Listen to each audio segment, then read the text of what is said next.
Praise the Lord. Nakakatuwa po itong tatlong Maria. Ang saya nila. Hindi ko alam kung sila ay magkakapatid, pero mukhang magkakasunod lang po yung edad nila. Magkakapatid po yata ito, magkapitbahay o magkamag-anak ba. Pero ang sarap tingnan na sila po ay masaya. Masaya po sila na nagsasayawan. Yan po dapat ang gagawin ng mga may edad. Mga senior masaya na sumasayaw, lalo na kung kanilang samahan ito ng panalangin. Kaya nawa Lord, ito pong desire na inilagay niyo po sa puso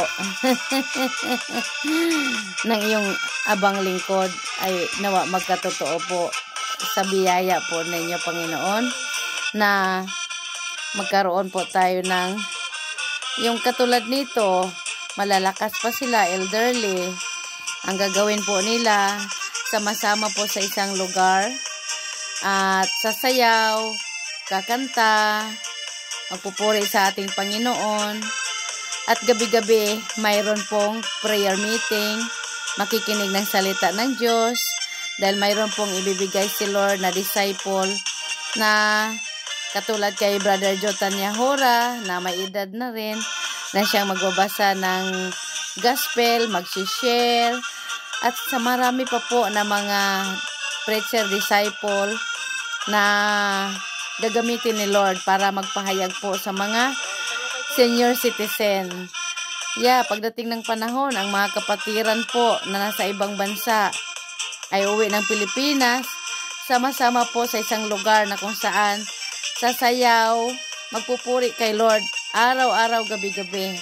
'Di ba? Ang sarap po isipin, sarap po na tingnan na makikita natin na sila ay masaya.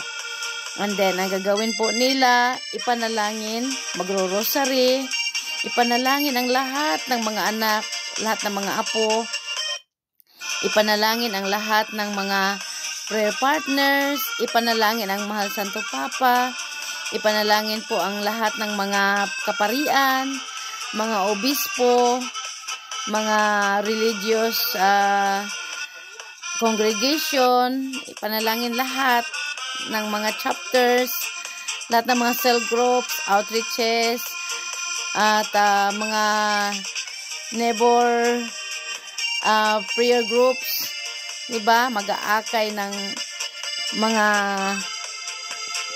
mga tao na magpupuri sa ating Panginoon. So, yan po ang gagawin nila. Diba? Ang saya, parang walang problema. Wala naman talagang problema ang mga senior citizen kasi always provided naman talaga yan sila ni Lord. Di po ba ang ganda tingnan na ang mga prayer partners po natin na ngayon nandito sa abroad, pagdating ng panahon magiging katulad sa kanila, 85 years old, 90 years old, malakas pa sumasayaw sa ating Panginoon at sa samba.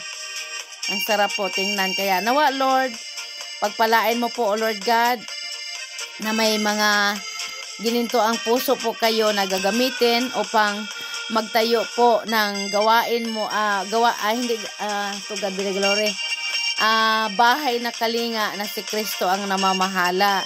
Na ilagay po dyan sa lugar na yan ang mga senior citizen na mga prayer partners mula sa Amerika, sa Canada, Australia, Europa. Diba?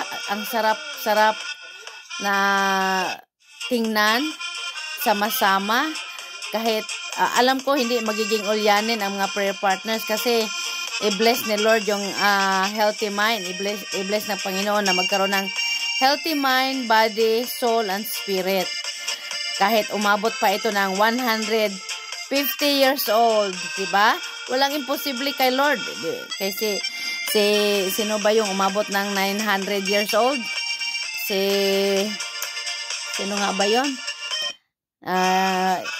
Isang lingkod ng Panginoon. O, diba? So, to God be the glory. Salamat sa ating Diyos na buhay. Nakakatuwa. Salamat sa iyong panonood. God bless you all.